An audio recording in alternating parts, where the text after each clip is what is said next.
How do you build your side glutes? Let's talk about it. Don't you want to look good naked? So technically we don't have side glutes, but what people are referring to when they ask that question is more so how do you build the glute medius and glute minimus. Those are the muscles that are going to, particularly the glute medius is going to be more on the side of your butt. Your glute max is what makes up pretty much the whole back of your butt. And then your glute minimus is gonna actually be underneath the glute medius and glute maximus.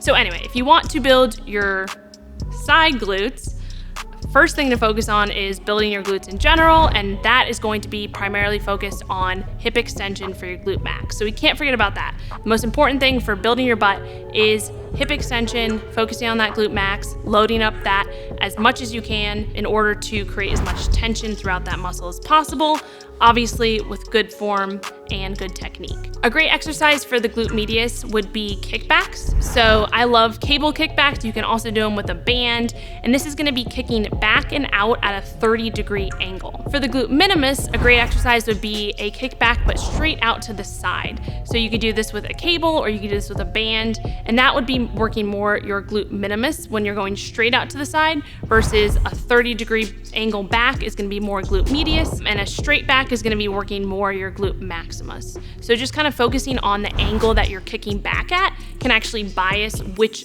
glute muscle you're working. Another thing to think about when you're trying to train your side glutes is to think about the movements that are unilateral movements. So step ups, lunges, the non-working leg in your kickbacks. In those movements, you're going to be using your side glutes or your medius and your minimus to stabilize more so than working them through the full range of motion. So that will help with kind of creating more strength and stability, but it's not gonna be taking the muscle through its full range of motion. So that's just something to think about when you're incorporating those movements. So 2 quick tips to think about next time you perform cable kickbacks.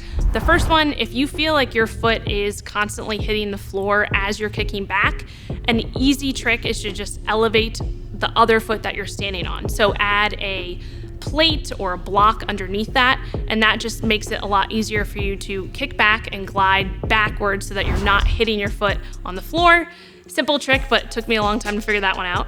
And the next one is if you're struggling with stability, so if you're kicking back and you're feeling like you are actually feeling it a lot more in the non-working leg, that's actually normal. It's normal for your non-working leg to act as that stabilizer. And so you will be working your glute muscles and the muscles in that leg a little bit more in an isometric fashion. So they're just, creating that stability.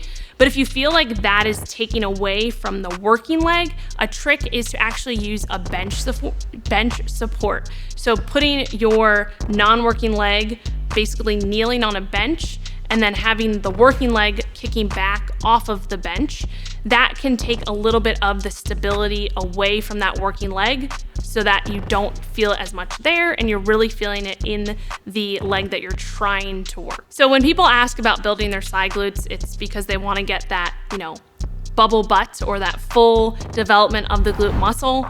Again, though, making sure that you're prioritizing the hip extension movements where you can train your glute max is gonna be the priority, and then adding in some other accessory movements like I mentioned, kickbacks, maybe some band exercises, that will help kind of give you a well-rounded exercise protocol. Choosing movements that you can progress with, that you can add enough load to, that allows you to create enough tension within that glute muscle for it to grow, eating enough food, training, recovering properly. Those are all the big things that make the most sense if you're trying to build that bubble butt, not necessarily, focusing on the max amount of exercises you can do to build your side glutes.